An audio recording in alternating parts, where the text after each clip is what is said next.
நீ பேக் எடுத்துட்டு சீக்கிரமா கிளம்பு. எதுக்குடா? நாளைக்கு உன்னை அரெஸ்ட் பண்ண போறாங்கன்னு எனக்கு ஒரு இன்ஃபர்மேஷன் கிடைச்சிருக்கு. அந்த பேங்க்காரங்க கொடுத்த கம்ப்ளைண்ட் தான்டா. நீ உடனே இந்த இடத்த விட்டு போய் ஆகணும். ஊருக்கு போறதுக்கான டிக்கெட்டை நான் ரெடி பண்றேன். இங்க இருந்தேன்னா பெரிய பிரச்சனையாயிடும்.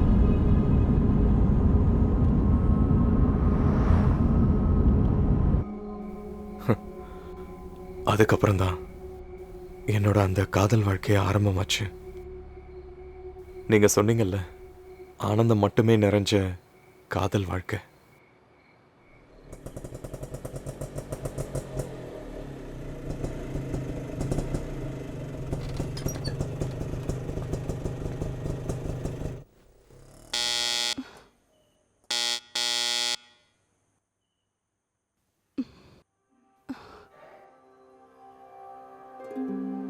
என்னங்க இது திடீர்னு சொல்லாம கொள்ளாம?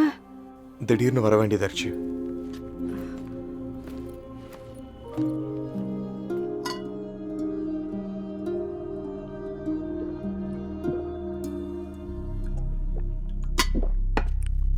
சாப்பிட்டு ஏதாவது எடுக்கட்டுமா? வேண்டாம், டயர்டா இருக்கு.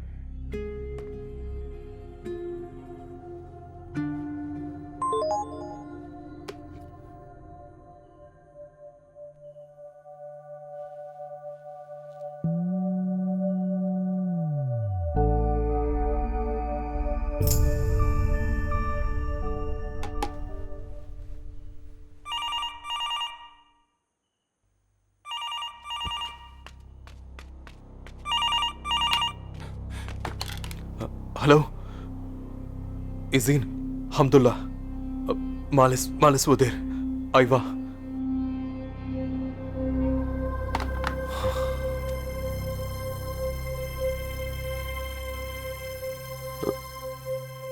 யாரை பார்த்து இப்படி பயப்படுறீங்க? என்னதான் பிரச்சனை?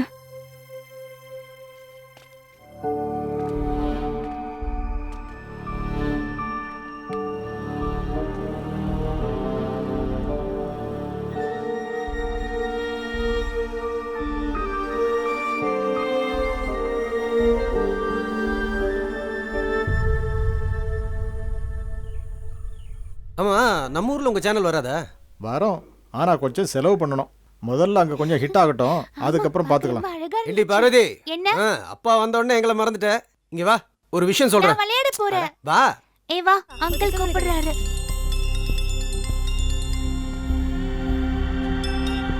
ஹலோ. இல்ல இல்ல, நான் என்ன சொல்றேன், எனக்கு ஒரு 2 வாரம் டைம் கொடுங்களேன் ப்ளீஸ்.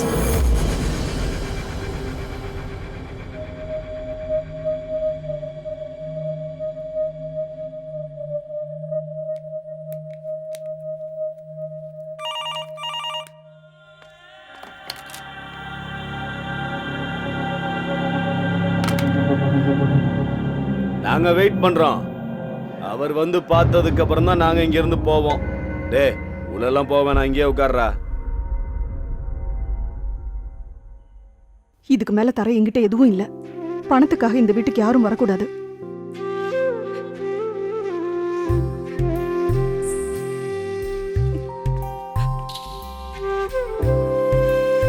இந்தாங்க, சேனல் ஆரம்பிக்க பேங்க்ல இருந்து எடுத்த லோனோட நோட்டீஸ். ஈஸ்வருக்கு ஃபோன் பண்ணியிருந்தேன். நாளையில இருந்து சேனல்ல வந்து ஜாயின் பண்ண சொல்லிட்டான்.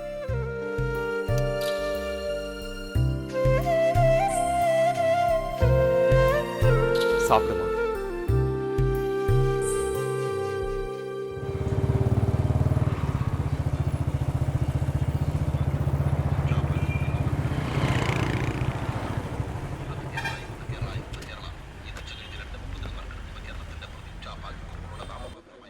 தம்பி, ஒரு டீ போடுப்பா.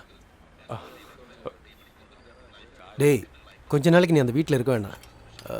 எம்ஜி ரோடில் என் ஃப்ரெண்டோட ஒரு ஃப்ளாட் இருக்குது. நீங்கள் நாளைக்கே அங்கே ஷிஃப்ட் ஆகிடுங்க. ரேவதி தான் சேனலில் ஜாயின் பண்ணுறால, இந்த ஃப்ளாட்டு அதுக்கு பக்கத்தில் தான் இருக்குது.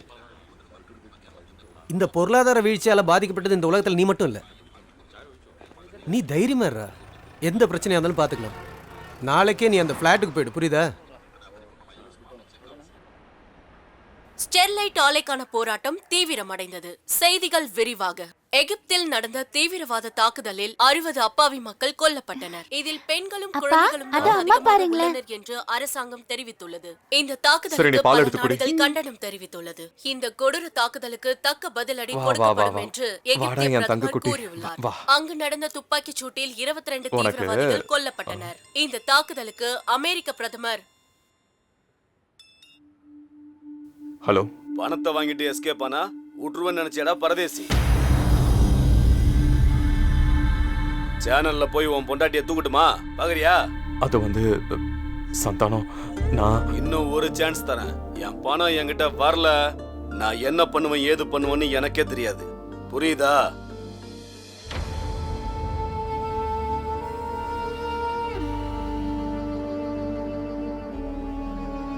சரி, ஓகே, அடுத்த வாரம் பார்க்கலாம். Okay then see you. எனக்கு என்ன சொல்றதுனே தெரியல. இப்ப என்னோட வீட்டு வேலை நடந்துகிட்டு இருக்கு. இந்த சமயத்துல என்னால ரோல் பண்ணவே முடியாதுடா. முடிஞ்சா நீ வேற எங்கேயாவது ட்ரை பண்றா, கண்டிப்பா கிடைக்கும். ஓகே. அன்று நமது மனதுக்குள்ளே மலர் ஒன்று மலர்ந்ததை போல் மகிழ்ந்திருந்தோம் நாம். எந்த வாழ்வில் வெப்ப காற்று வீசுகின்ற காலம், அழகு கனவை யாருடைத்தார் ஏன் இந்த கோலம்? விதியின் நாட்டச் சுழியில் சுழலும் சூறை காற்றில் சதிகள் செய்யும் சதிராட்டமா. எத்தனை தடவை கூப்பிட்டேன் தெரியுமா? ஏன் நீங்க போனை எடுக்கல? நீங்க சமைக்கிறது கூட ஒண்ணும் இல்ல. நான் என் சிம்மை மாத்திட்டேன். இதுதான் புது நம்பர். இப்படி சிம்ம மாத்தி வீட்டை மாத்தி எத்தனை நாள் வாழ்வீங்க? அப்புறம் நான் வேற என்னடி பண்றது? அதையும் சொல்லு.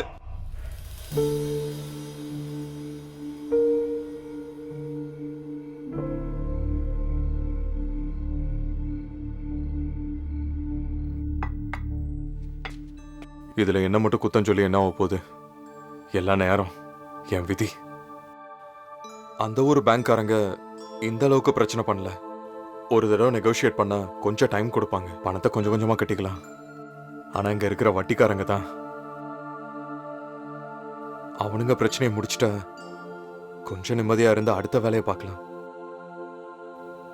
அதுக்கப்புறம் ஏதாவது சேனல்லையாவது ஜாயின் பண்ணி மிச்ச லைஃபை ஓட்டிடலாம். அந்த தண்டல் ஆளுங்களுக்கு கொடுக்க வேண்டிய 10 லட்சம் ரூபாய், அந்த பணத்தை 2 நாளைக்குள்ள ரெடி பண்ணணும். அதுக்கு எனக்கு தெரிஞ்சு ஒரே வழிதான் இருக்கு. பசங்களுக்காக என் அப்பா கொடுத்த இடத்த உங்களுக்கு வித்தே ஆகணும்ல? அதான சொல்ல வரீங்க? நடக்காது. நான் உயிரோட இருக்கிற வரைக்கும் அது நடக்காது.